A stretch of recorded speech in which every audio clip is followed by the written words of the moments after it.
Et la liaison c'est ici. Vous dites, la voix du Seigneur n'est pas droite.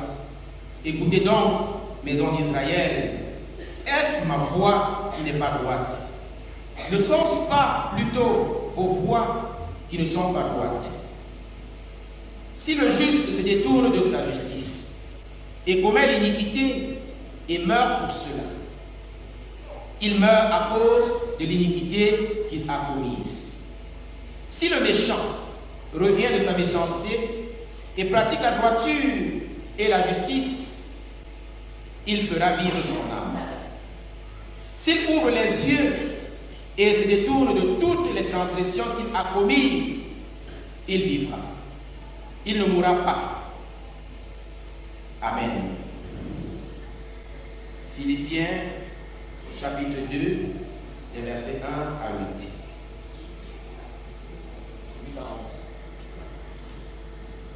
8 à 11. Il s'est humilié lui-même, se rendant obéissant jusqu'à la mort, même jusqu'à la mort de la croix. C'est pourquoi aussi Dieu l'a souverainement élevé et lui a donné le nom qui est au-dessus de tout nom, afin qu'au nom de Jésus, tout genou fléchisse dans les cieux, sur la terre et sous la terre, et que toute langue confesse que Jésus-Christ est Seigneur, à la gloire de Dieu le Père. Matthieu, chapitre 21, versets 28 à 32. Que vous ensemble, un homme avait 2 fils. Et s'adressant au premier, il dit, « Mon enfant, va travailler aujourd'hui dans ma vigne. » Il répondit, « Je ne veux pas. » Ensuite, il se repentit et il alla. S'adressant à l'autre, il dit la même chose. Et ce fils répondit, « Je veux bien, Seigneur. » Et il n'alla pas. Lequel des deux a fait la volonté du Père? Il répondit, le premier. Et Jésus leur dit, je vous le dis en vérité, les publicains et les prostituées vous devanceront dans le royaume de Dieu. Car Jean est venu à vous dans la voie de la justice et vous n'avez pas cru en lui. Mais les publicains et les prostituées ont cru en lui. Et vous qui avez vu cela, vous ne vous êtes pas ensuite repentis pour croire en lui. Amen.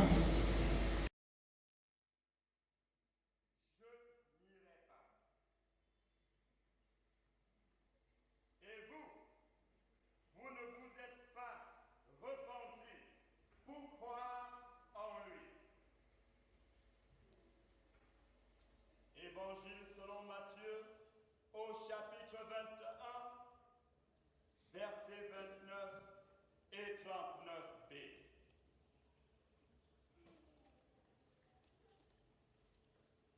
La nécessité de la repentance et de la foi en Jésus-Christ. Au mieux, la soumission à l'autorité du Seigneur Jésus-Christ. Frères et sœurs, aimés de Dieu, nous n'allons pas imaginer que vous soyez un frein dans la maison de Dieu, mais que sincèrement, vous êtes des candidats du royaume de Dieu, du royaume des cieux. Que vous êtes des acteurs pour l'extension du règne de Dieu, partant de votre Jérusalem, la Damja, parfois appelée capitale spirituelle.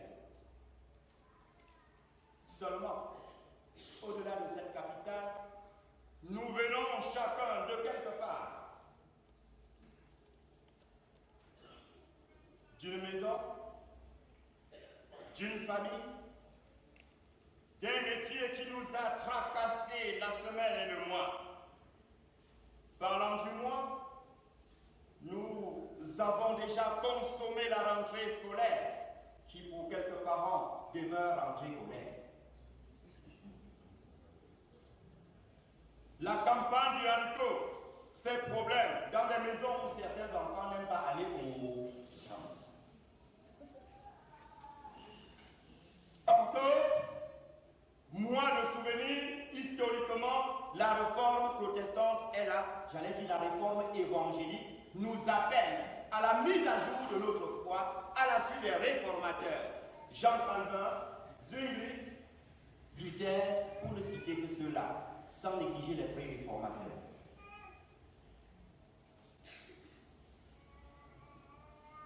La parole de Dieu nous est servie, particulièrement l'évangile du jour, ou les textes en global, dans la vision de l'Église évangélique du Cameroun, dans un contexte de refondation. Quel contexte? De refondation. Quel contexte? De refondation. La vision 2023, où nous sommes encore, ne sont pas durant les morts comme le pasteur qui a passé sa prière. Nous invite à être une église ensemble, unie, dans sa diversité, pour le développement de tout l'homme, de tout homme. L'évangéliste Matthieu, qui, dans ses efforts, veut imprimenter, veut graver le règne de la royauté de Jésus dans chaque cœur, nous permet de scruter une parabole. C'est sur les lèvres de Jésus qu'on entend que vous ensemble, un homme avait 2 fils. La parabole, disons-le, dans le jargon de Jésus, était utilisée contre ses détracteurs, ceux qui l'écoutaient et refusaient de croire en lui, de se soumettre à lui, d'obéir. Par contre, quand Jésus était avec ses disciples, il leur donnait la parole, parce qu'ils étaient prêts à croire. Ils étaient prêts à croire et à obéir. Jésus se retrouve devant ses détracteurs qui sont contre son autorité. Il a purifié le temple, il a approuvé la louange des enfants, il a fait voir les aveugles, il a guéri les boiteux. Et on se demande d'où lui vient cette puissance. Par quelle autorité fais-tu cela, Jésus? Jésus va challenger les pharisiens, les principaux sacrificateurs, pour leur demander d'où venait le baptême de Jean. Au fond d'eux, ils vont raisonner pour dire nous ne savons pas. Et pourtant, ils leur savent. Ne sois pas de ceux qui savent et disent je ne sais pas. Ne sois pas de ceux qui cachent sur dodo et disent je suis voici mon ventre, il n'y a rien dit. Jésus donc va prendre une histoire pour amener ses contradicteurs à avoir le dos au mur, à prendre position, même sans comprendre. 2 fils face à un homme. Le problème de ce texte pour moi, j'allais dire pour nous, est que si les 2 fils étaient vraiment fils, pourquoi cet homme n'est pas pour eux le père? Un appel à la révision de la cohésion familiale. Si, au lieu d'être père, tu es juste un homme, comme un bon porc qui féconde, ça n'ira pas.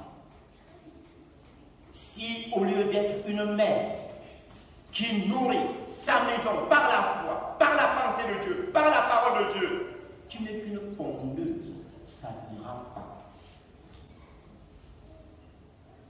Les 2 fils ont tenu 2 attitudes presque contradictoires, jointes à des paroles. Le premier est assez tranchant. D'ailleurs, l'homme engage ses enfants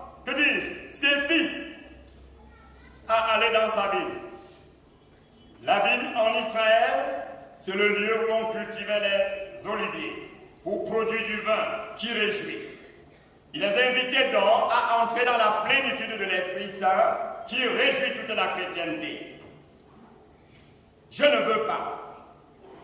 Fort heureusement pour le premier, il se repentit et alla. Le deuxième, avec le miel dans la bouche.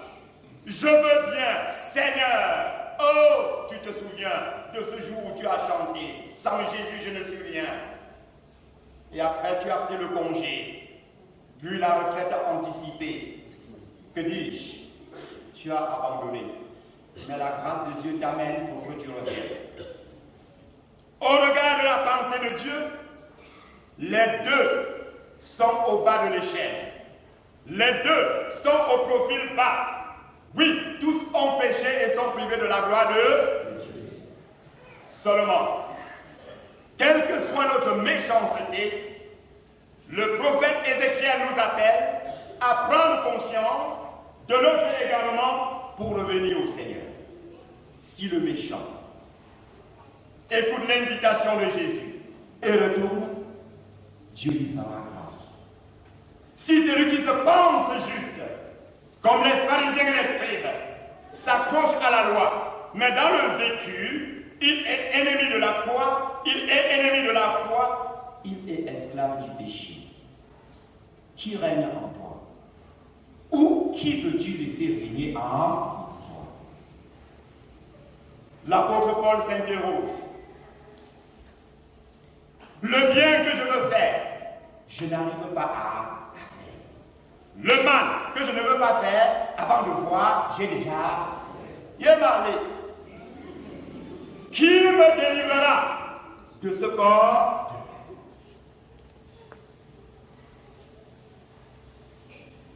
Et sa réponse, ce n'est que le Seigneur Jésus. Le péché et les démons ne régneront pas en toi si tu laisses le Seigneur Jésus régner en toi. J'ai besoin de dire à quelqu'un qui aime fatiguer les anciennes églises, diacres, conseillers, pasteurs même, pour voir s'ils savent délivrer, c'est Jésus qui délivre. Et tu as besoin de la parole de Christ en toi. Jésus-Christ est Seigneur à la gloire de Dieu le Père. Nos parents peuvent manquer de but, ils peuvent être limités dans leur approche, mais ils demeurent nos parents. Et le divin Père ne faillira jamais. Qui des deux a fait la volonté du Père? Et non de cet homme lambda. Chère maman, si tu as abandonné ton mari, rentre chez toi. Cher papa, si tu as épousé ta femme, va la chercher. Pour que les enfants trouvent un père, des parents qui craignent Dieu. Cela est possible. Si Jésus règne en nous, les combats entre le nord et le sud cesseront. Parce que nous ne voulons pas, ni dans le Cameroun, notre pays, ni dans l'Église, un gâteau à partager, mais une vie à cultiver. À la suite du serviteur modèle et fidèle, parfait, Jésus, nous pouvons dominer le mal, nous pouvons éjecter le péché. Que Dieu te donne de laisser la Seigneurie de Jésus, t'engager dans la repentance, dans la foi en Jésus, dans l'obéissance.